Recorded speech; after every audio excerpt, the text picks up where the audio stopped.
कल के लेक्चर में मतलब जो भी लास्ट लेक्चर था हमारा, उसमें हमने बिजनेस ऑर्गेनाइजेशन में प्लांट लोकेशन के बारे में बात की थी।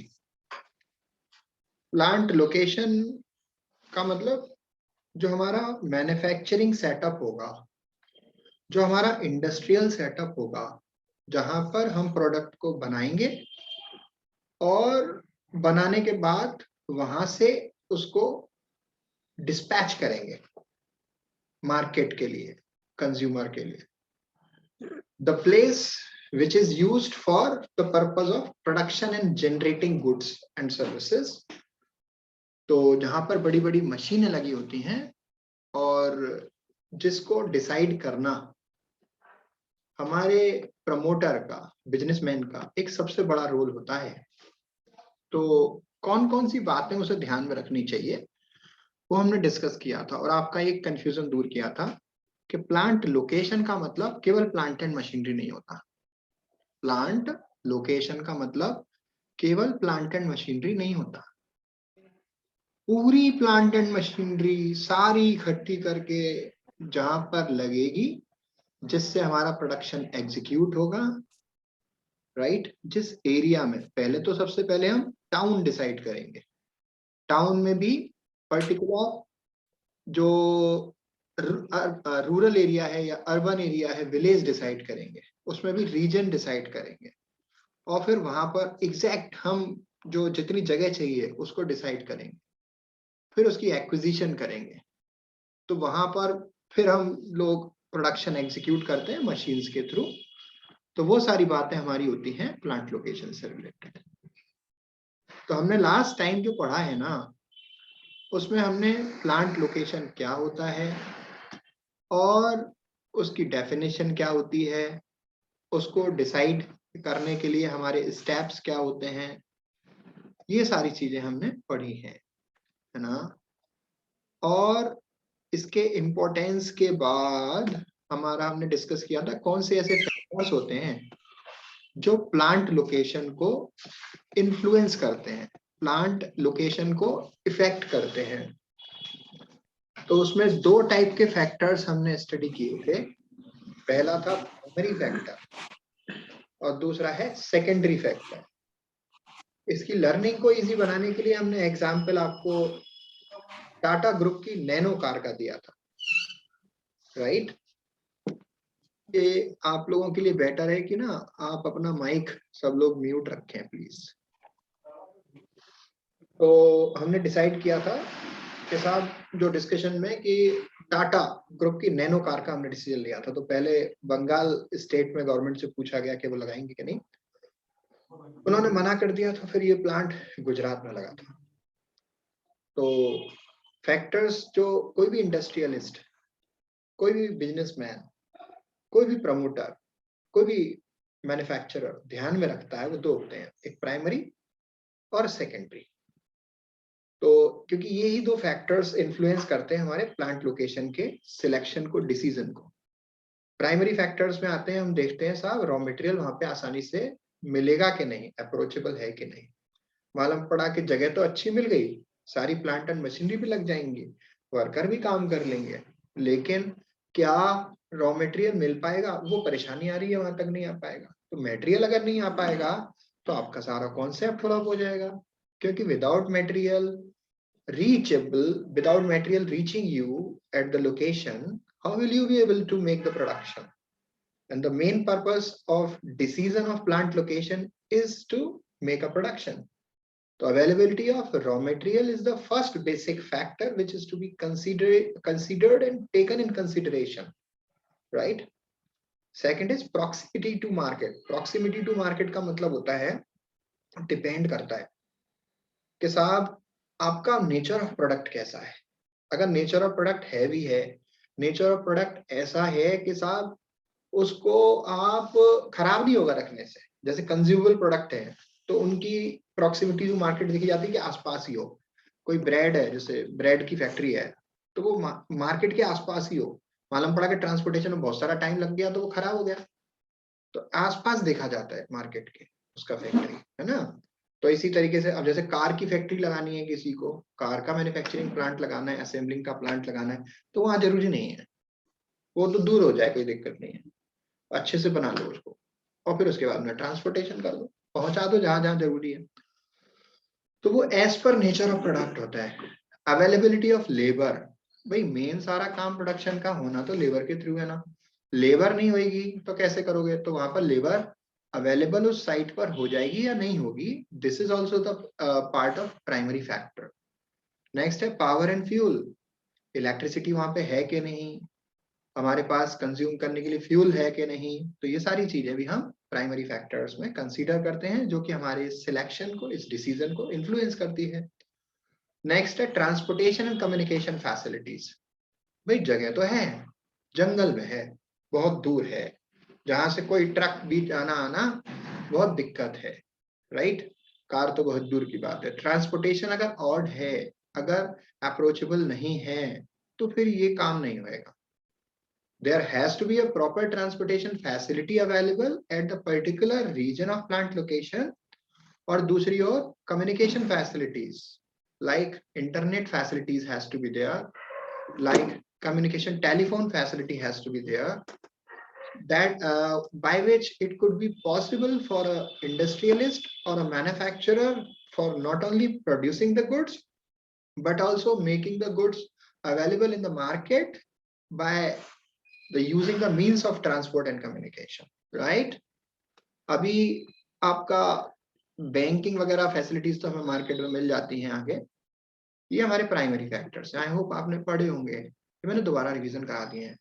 अब हम बात करते हैं सेकेंडरी। सर आपकी वॉइस क्लियर नहीं आ रही है।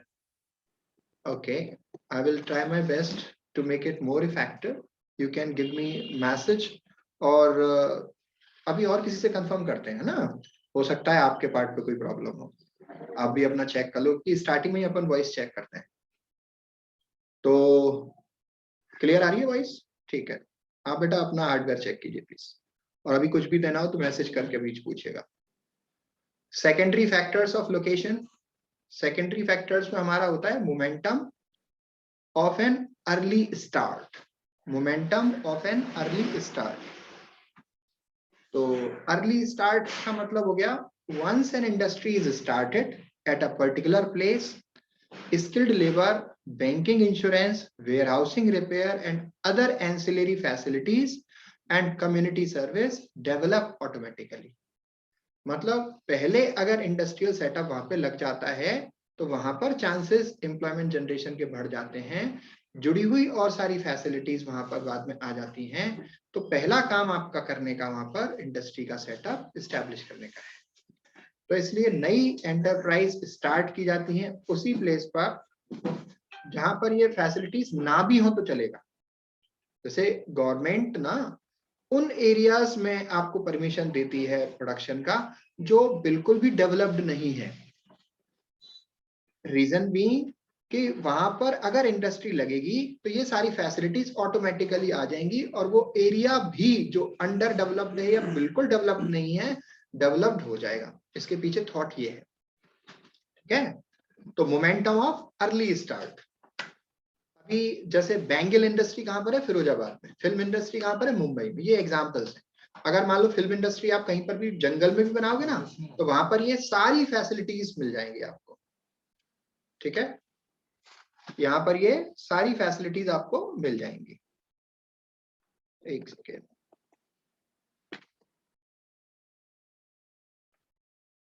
यहाँ पर ये सारी फैसिलिटीज आपको मिल जाएंगी।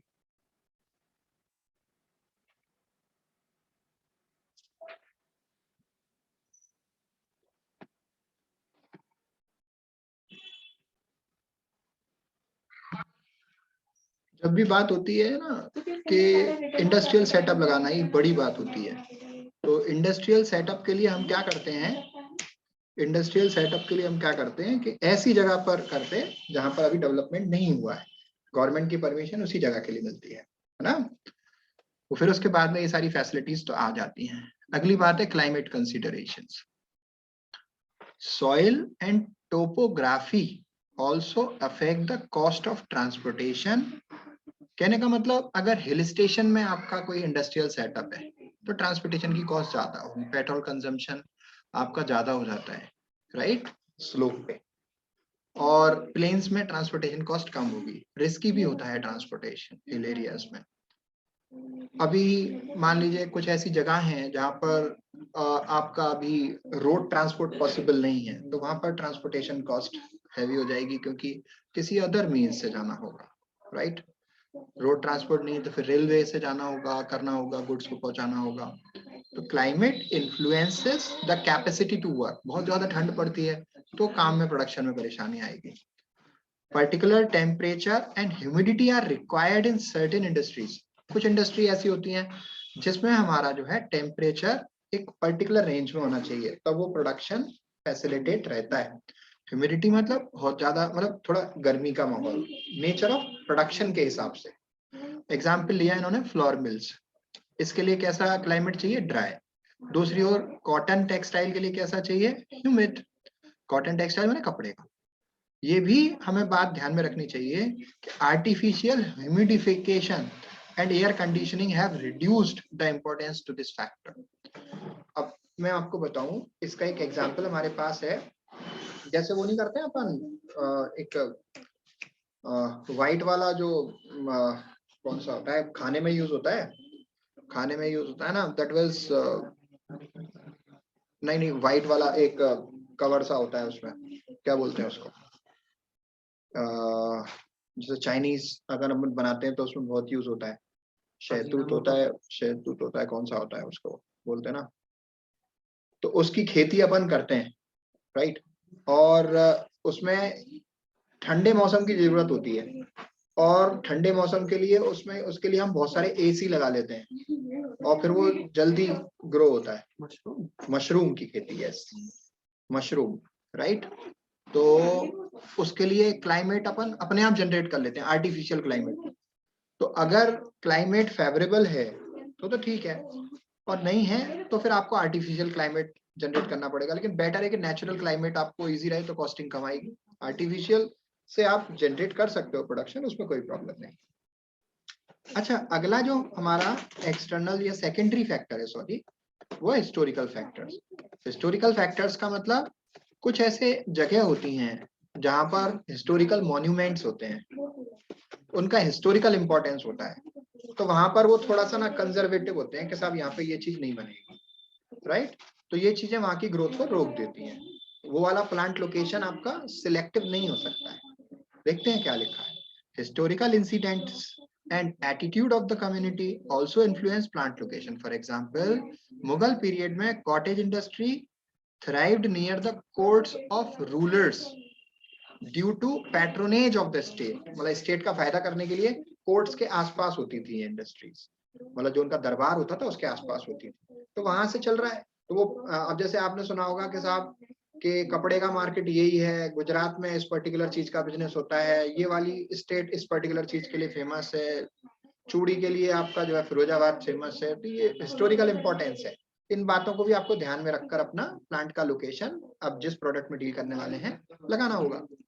इंडस्ट्रियल एनवायरनमेंट, जो इंडस्ट्रियल एटमॉस्फेयर है उसका मतलब होता है general attitude of the community towards the industry. ठीक है, इंडस्ट्रियल मतलब इंडस्ट्री का एटमॉस्फेयर कैसा है, उसका जनरल एटीट्यूड कैसा है, कम्युनिटी का, वहां की कम्युनिटी का जनरल एटीट्यूड इंडस्ट्री के हिसाब से के लिए कैसा है। ट्रेड यूनियन मूवमेंट तो नहीं है, बहुत सारी यूनियंस तो नहीं बन गई हैं ट्रेड की, और डिफरेंट सर्विसेज और फैसिलिटीज वहां पर मिल जाती हैं कि नहीं। इंडस्ट्रियल एनवायरनमेंट का मतलब, let me help you understand that, कि आप किसी ऐसी पर्टिकुलर प्रोडक्ट में डील करने जा रहे हो जिसका अभी तक इंडस्ट्री नहीं है, कोई नहीं बनाता उसको, कोई नहीं बनाता उसको, तो अभी उसका इंडस्ट्रियल एनवायरनमेंट नहीं है। लेकिन कोई आप ऐसा चीज बनाने जा रहे हो जैसे ऑटोमोबाइल, तो पहले से इंडस्ट्री है इसकी, राइट। आप फार्मा का कोई पर्टिकुलर प्लांट एंड लोकेशन जब सिलेक्ट करने जा रहे हो तो ऑलरेडी इंडस्ट्री है उसकी। आप बैंक खोलने जा रहे हो तो ऑलरेडी इंडस्ट्री है उसकी, लेकिन कुछ ऐसा करने जा रहे हो जिसका नहीं है, राइट। तो वो एनवायरनमेंट आपको चेक करना पड़ेगा। तो अगर इंडस्ट्रियल एनवायरनमेंट है तो आपको थोड़ा सा इजी पड़ता है, अदरवाइज आपको क्रिएट करनी पड़ती है facilities. External economies of industrial centres, बहुत सारी फैसिलिटीज अवेलेबल होती हैं इंडस्ट्रियल सेंटर्स पे। इससे भी हमें फर्क पड़ता है एक्सटर्नल इकोनॉमीज की सेविंग में, जिससे नई एंटरप्राइज वहां पर अट्रैक्ट हो जाती है। दोबारा बात करते हैं, बहुत सारी फैसिलिटीज पहले से जमी जमाई इंडस्ट्रियल सेंटर्स पे होती हैं, जिससे हमें ये जनरेट नहीं करनी पड़ती, तो हमें इस बात का फायदा मिलता है। जिससे कोई नया सेटअप लगाना चाहता है तो वहां पर एंटर हो जाता है। तो कहने का मतलब इंडस्ट्रियल एनवायरनमेंट अगर पहले से मौजूद है तो आपको एक्सटर्नल इकोनॉमीज का फायदा मिलेगा, right. Personal factors, personal preferences and prejudice of a promoter और entrepreneur may also play an important role in the choice of location. अब जैसे कुछ लोग कहते हैं साहब, कोई मान लो बहुत बड़ा मैन्युफैक्चरर है, बहुत बड़ा इंडस्ट्रियलिस्ट है, बिजनेस टाइकून है, उसकी कुछ फीलिंग्स जुड़ी हुई है किसी पर्टिकुलर प्लेस से, वहां पर उसके दादाजी का बर्थ हुआ था या उसका खुद का बर्थ हुआ था, अब वहां से छोड़ के वो आ गया है, तो उसके माइंड में है कि मैं उस एरिया को डेवलप करूंगा, चाहे वहां पर वो रिसोर्सेज अवेलेबल हैं कि नहीं जो प्रोडक्शन के लिए जरूरी है, फिर भी वो वहीं करेगा। तो ये पर्सनल फैक्टर्स हैं, वो प्रिजुडाइज है, पहले से डिटरमाइंड है माइंड। तो ये भी हमारा प्लांट लोकेशन का एक फैक्टर होता है सेकेंडरी, ठीक है। स्ट्रैटेजिक कंसिडरेशन, स्ट्रैटेजिक कंसिडरेशन का क्या मतलब है? स्ट्रैटेजिक कंसिडरेशन जैसे लॉ एंड ऑर्डर, वहां पर पुलिस की व्यवस्था है कि नहीं, वहां पर पुलिस बूथ है कि नहीं, वहां पर कोर्ट वगैरह है कि नहीं, वहां पर सिविल कोर्ट है कि नहीं, राइट, फैमिली कोर्ट, मतलब इस तरीके की safety, security, distance, enemy country से बॉर्डर के बिल्कुल पास तो में तो नहीं है जिससे खतरा रहे भाई लड़ाई लड़ाई का, घुसपैठ का, मालूम पड़ा कि बिजनेस करने गए थे और अपना खुद का सारा एग्जिस्टेंस खत्म हो गया, तो ऐसा काम नहीं होना चाहिए, राइट। तो पॉलिटिकल स्टेबिलिटी हो वहां पर, जैसे पहले आदमी डरता था जम्मू एंड कश्मीर में बिजनेस करने से, वहां पे प्लांट लोकेशन करने से, या मान लीजिए जमीन खरीदने से, लेकिन अब नहीं है, पॉलिटिकल स्टेबिलिटी हो गई, ठीक है, सेफ्टी हो गई। अच्छा, तो डिस्टेंस भी मतलब एनिमी कंट्रीज से बहुत पास में नहीं होनी चाहिए, है ना। तो स्ट्रेटेजिक कंसिडरेशन का बिजनेसमैन ध्यान रखता है। अगली बात है पॉलिटिकल स्टेबिलिटी, ये जरूरी है सब। नया कोई भी, जैसे अभी हमारे पास गवर्नमेंट है तो सबको मालूम है ये फेस बिल्कुल स्ट्रांग है, अभी कोई टेंशन की बात नहीं, 5-10 साल तक तो बिजनेसमैन इज श्योर कि अभी अपना सेटअप लगा लो और कोई दिक्कत वाली बात नहीं आने वाली। लेकिन अगर अनस्टेबल गवर्नमेंट होती है तो देयर इज अ प्रॉब्लम, तो वो प्लांट लोकेशन वहां लगाना चाहते हैं जहां पर पॉलिटिकल स्टेबिलिटी है। तो ये प्री रिक्विजिट है प्लांट लोकेशन का, क्योंकि इससे अनसर्टेनिटी दूर होती है और गवर्नमेंट का एटीट्यूड उस इंडस्ट्री के बारे में कैसा है ये भी उसके डिसीजन को प्रभावित करता है। Due to political and strategic consideration बहुत ही पुअर इंडस्ट्रियलाइजेशन होता है जम्मू एंड कश्मीर में। देखिए सामने आ गई बात आपके, वहां पे अनस्टेबल थी ना गवर्नमेंट, तो वहाँ इंडस्ट्रियलाइजेशन नहीं था, वो जो वहाँ का कॉटेज इंडस्ट्री था उसी को वो फ्लरिश करते थे, उसी से ही दाल रोटी कमाते थे। लेकिन अब थोड़ी सी चेंजेस हैं हमारे पास। आगे हम बात करते हैं गवर्नमेंट की पॉलिसी की। अभी हमारी इकोनॉमी कैसी है, प्लांट इंडिया की, तो plant location is generally influenced by the government policy. It is because of this factor that government of India has developed industrial parks. उन्होंने industrial park बना दिया हमारी गवर्नमेंट ने, जिससे एंटरप्रेन्योर्स आए, अट्रैक्ट हों और in its endeavor to seek balance regional development, और इसका फायदा उठाकर बैलेंस रीजनल डेवलपमेंट हो कंट्री में, सब जगह का बराबर विकास हो। गवर्नमेंट प्रोवाइड कर रही है बहुत सारी फैसिलिटीज प्रमोटर्स को इनकरेज करने के लिए, एंटरप्रेन्योर्स को इनकरेज करने के लिए बहुत सारे इंसेंटिव्स दे रही है, जिससे इंडस्ट्रीज रूरल और बैकवर्ड स्टेट एरियाज में भी लगाई जा सके। आगे बात आती है साहब साइट के सिलेक्शन की। साइट मतलब जहां पर प्लांट लोकेटेड है। आपने प्लांट लोकेशन का रीजन डिसाइड कर लिया, अब उसके बाद क्या बात आती है, एंटरप्रेन्योर को अपना फोकस लगाना है कि साइट लोकेशन डिसाइड हो गई, अब बात करनी साइट, जगह, एग्जैक्ट प्लेस जहां पर मशीनरी स्टैब्लिश होगी। इस पर्पस के लिए वो कौन सी बातें और ध्यान में रखेगा वे देख लीजिए आप। The site should be well connected with various modes of transport. जो भी जगह है प्रोडक्शन की वो बहुत सही तरीके से कनेक्टेड होनी चाहिए वेरियस मीन्स ऑफ ट्रांसपोर्ट से। It should be preferably be near a public transport route, public transport से कनेक्टेड होनी चाहिए। ओन ट्रांसपोर्ट, पर्सनल ट्रांसपोर्ट तो ठीक है, लेकिन पब्लिक ट्रांसपोर्ट से कनेक्टेड होनी चाहिए, जैसे मान लीजिए रोडवेज, ट्रक आते हो, right. The area should be large enough to accommodate the plant. बड़ा एरिया होना चाहिए जहाँ पे मशीनें आसानी से लग जाएं और फ्यूचर में हमारे पास ऑर्डर ज्यादा हैं तो हम और मशीनें भी लगा सकें, एक्सपेंशन के, ग्रोथ के चांसेस हों। The topography should be suitable from the stand point of building construction. Topography का मतलब होता है द ज्योग्राफिकल फैक्टर्स, वहां पे जो लोकेशन है वहां का मतलब ऐसा होना चाहिए, ऐसा नहीं कि रेगिस्तान सा है वो, तो मतलब फाउंडेशन जो भी हम बिल्डिंग कंस्ट्रक्शन करें वो सॉलिड हो, राइट।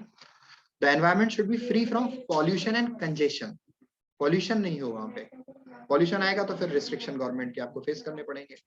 तो इसलिए जब भी हम ऐसा करते हैं ना, ये हमारे को इंडस्ट्रियल सेटअप मेक करना होता है, तो हमारे को ऐसी जगह दी जाती है जो अभी डेवलप नहीं है, या फिर वो ग्रीनरी है, ग्रीन प्लेसेस के पास है, तो वहां पर हम फेस नहीं करते पॉल्यूशन वगैरह ना। फिर हम बात करते हैं there should be adequate facilities for the disposal of polluted water.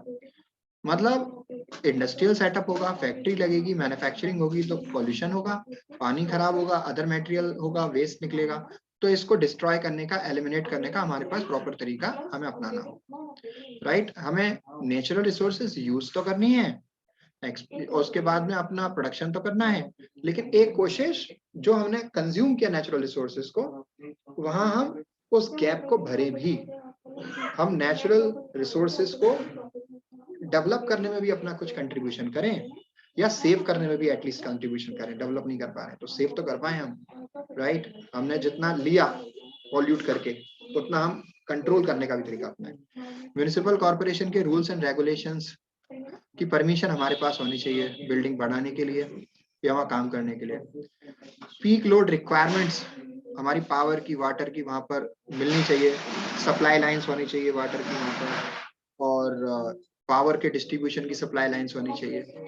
The site should be close to the centres of raw material, raw material हमारे को आसपास मिल जाना चाहिए, जो वर्कर्स हैं, लेबर्स हैं, वो हमारे वहां पर अप्रोप्रिएटली अवेलेबल हो जाने चाहिए, है ना।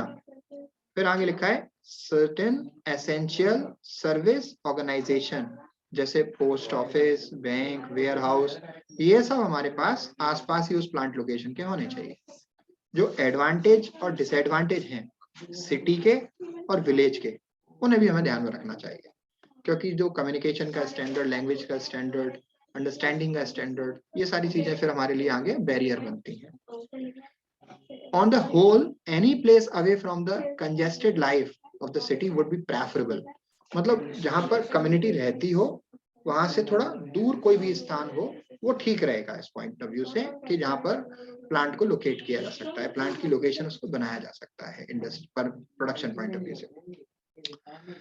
और इससे आपको अगर हाई रेंटल भी नहीं देने पड़ेंगे, अगर आप इधर घने रहने वाले हैबिटेट में रहोगे जहाँ पे पहले से लोग रह रहे हैं, तो वहां पर अगर किराए पे लिया तो रेंटल ज्यादा होगा, खरीदने में परचेज कॉस्ट ज्यादा होगी जमीन की, high rates of economic compensation, noise pollution होगा वहां पर।